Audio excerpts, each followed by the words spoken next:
Spencer Jones, The Cubicle Chronicles by Rich von Halt. The sun-baked concrete radiated heat as Spencer Jones perched on the edge of the city rooftop, his heart pounding. 84 stories up, the traffic below looked like matchbox cars, honking and weaving through the grid of streets. A long way down. His mind raced, seeking an escape route from the two thugs he'd ripped off. The soles of his sneakers scraped against the ledge as he leaned forward, vertigo swirling in his gut. Wind whipped at his hair. Spencer swallowed hard. If they caught him, he was a dead man. But he couldn't jump. He was trapped, a rat in a maze with no exit. Shouts echoed from the stairwell behind him, heavy footfalls pounding up the steps, hungry for blood. With a muttered curse, Spencer whirled around, gymnast reflexes kicking in. He sprinted for the side of the building where a rusted fire escape promised salvation. Metal clanged and creaked under his weight as he flew down the zigzagging stairs, taking them 2 at a time, 3 at a time. His lungs burned. Adrenaline surged through his veins, his body moving on instinct, hands grasping, feet finding purchase on the graded steps as he plummeted downwards. Spencer hit the ground and took off at a dead run, arms and legs pumping. A screech of tires. Headlights flashed in his peripheral vision as a black sedan whipped around the corner, engine roaring like a predatory beast. The car accelerated, bearing down on him. "Ha ha ha! We're gonna get him!" Hooligan 2 cackled from the passenger seat, his face split by a manic grin. "Come on! Come on! I'm on him! I'm on him!" growled Hooligan 1, hunched over the steering wheel. Determination hardened his features into a mask as he stepped on the gas. "Turn left! Turn left!" Hooligan 2 jabbed a finger at the windshield, eyes blazing with excitement. Spencer zagged into a narrow alley, breath sawing in and out.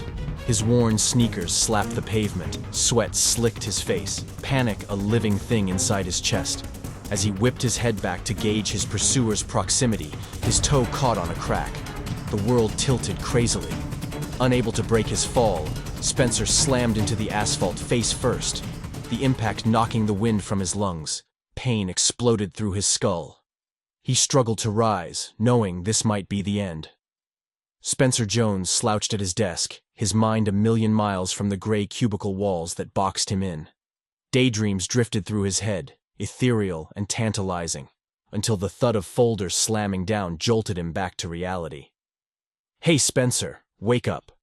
Enrique, his supervisor, loomed over him, brows knitted in annoyance. "You need to get your head out of the clouds. Listen, I need you to start on these immediately, and don't forget to make copies of these documents." "Okay, I'm right on it." Spencer reached for the files, resignation weighing heavy in his gut. He flipped through the papers, the endless sea of black and white. "This never ends," he muttered under his breath. Laughter floated over from the cluster of desks nearby, his co-workers chatting about their weekend plans. Spencer yearned to join in, to be part of something. He rose, took a step towards them. They fell silent, all eyes swiveling his way. Heat crawled up his neck. He sank back into his chair, cheeks burning. "Hey, everyone! There's pizza in the conference room!" Enrique's voice boomed out, shattering the awkward moment. The girls sauntered past Spencer's desk, giggling, as his only friend Clint brought up the rear. "Look at that! Hey, Spencer, are you coming?" Spencer gestured at the mountain of paperwork. "No. I just got handed a ton of work from the superior." A tall, golden-haired woman in a scarlet dress glided by, her heels clicking on the tile. Spencer's jaw went slack, his eyes tracking her movement. In slow motion, she seemed to float, a goddess among mortals. "Hey, Clint. I go by C now," his friend interjected. Spencer blinked. "What?" "Yeah, it's a new thing."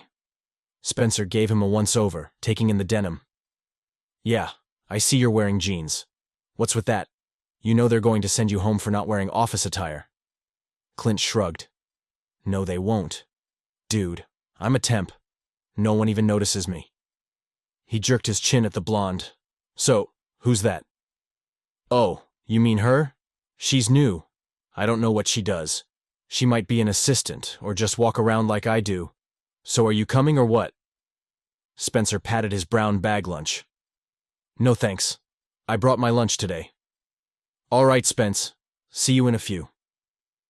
As Clint headed off, Spencer dug into his sandwich and tackled the paperwork. The stack of files reminded him. Copies. He gathered them up and headed out. In the hallway, the sounds of merriment spilled from the conference room, mocking him. Reddick emerged, striding past. "Spencer," he greeted with a nod. "Hey, Reddick." Spencer answered, but the man was already gone. Spencer peeked into the conference room, then trudged onto the copy room. As the machine hummed and spit out duplicates, a flash of red caught his eye. The blonde from before stood at the water cooler, cup in hand. Spencer abandoned his copies and hurried over, hoping to strike up a conversation. He hovered behind her, throat suddenly dry. She turned, pinning him with a quizzical look. Embarrassment flooded through him. Back in the copy room, Spencer gathered his papers, a determined set to his jaw. "I'm going to go to the conference room and talk to her." But as he approached, the door flew open and the group streamed out, talking and laughing. They flowed around him as if he were a stone in a river, no one meeting his eyes. Spencer waited for them to pass, his gaze fixed on the scuffed floor. The clock on the wall raced forward, hours blurring by. 6:30 p.m. Spencer sat alone in the sea of empty desks. With a sigh, he collected his things and headed out. Another day gone, and nothing changed. Spencer pushed through the exit door, trading the stark fluorescent lighting of the hallway for the pulsing kaleidoscopic glow of a nightclub. Music thrummed through his bones, the bass a living thing. Laughter and chatter entwined with the rhythm, rising and falling like ocean waves. He cut a striking figure in his black suit, white dress shirt crisp against his skin, matching tie a slash of purity. Eyes followed him as he wove through the throng of bodies, the heat of their gazes prickling his neck. It was ladies' night, and the club overflowed with feminine beauty, slender figures in slinky dresses, hair shimmering under the strobing lights. Spencer bellied up to the bar, leaning an elbow on the polished wood. "Dos equis in a chilled glass," he told the bartender, his voice low and smooth. The drink appeared before him, condensation beating on the surface. He took a sip, the alcohol a cool burn down his throat, and surveyed the room. In a shadowed corner booth, two men huddled together, mouths pressed close to ears, faces tight with secrecy. Spencer's interest piqued. He set his glass down, intent on getting closer, when a pair of lovely women materialized at his side. "Hey!" The first smiled up at him, all red lips and smoldering eyes. Spencer returned the smile, his own a flash of white in the dim light. "Hey!" He took another pull from his drink, gaze flicking back to the suspicious men, but the women demanded his attention. "We were watching you as you walked in," purred the first, trailing a finger down his lapel. "You seem very interesting." Spencer's smile widened, satisfaction curling in his gut. "Really?"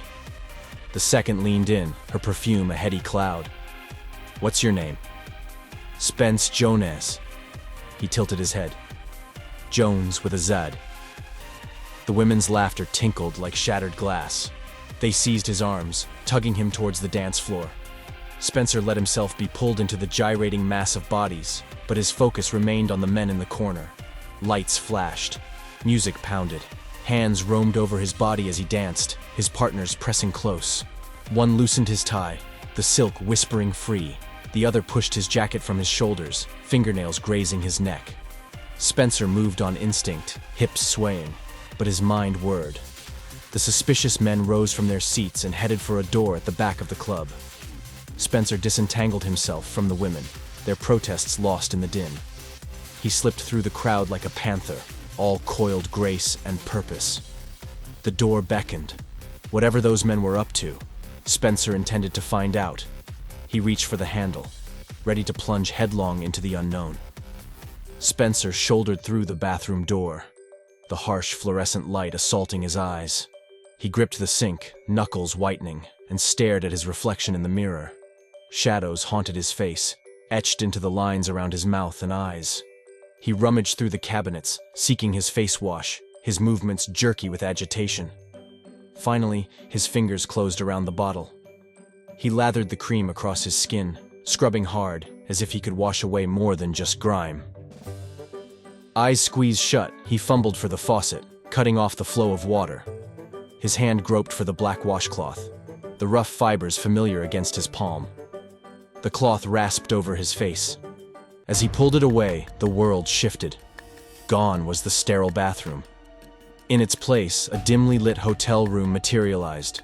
Spencer blinked, momentarily disoriented. Black paint smeared beneath his eyes, a dark mask. A black ski cap hugged his skull.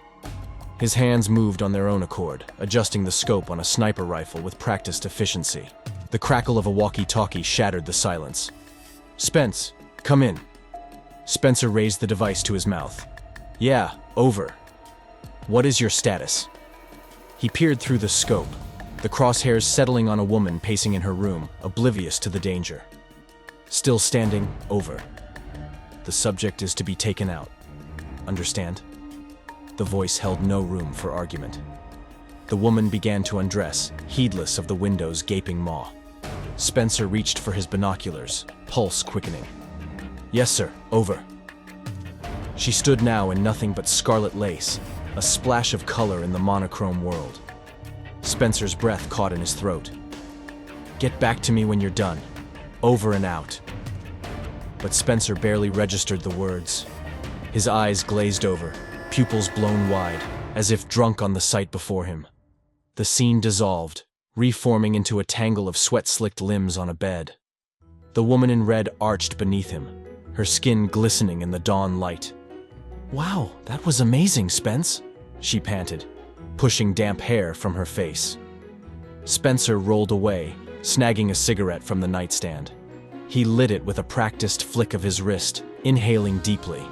Smoke curled from his nostrils as he exhaled, a dragon savoring its hoard. Morning came too soon, the blare of the alarm clock shattering the reverie. Spencer's hand shot out, silencing it with a smack. His arm lingered, heavy with sleep, as he dragged it back across the rumpled sheets. Fingers delved beneath the pillow, seeking something. They brushed against a scrap of fabric, gossamer soft. Spencer's eyes flickered open. He lifted his head, bleary and confused.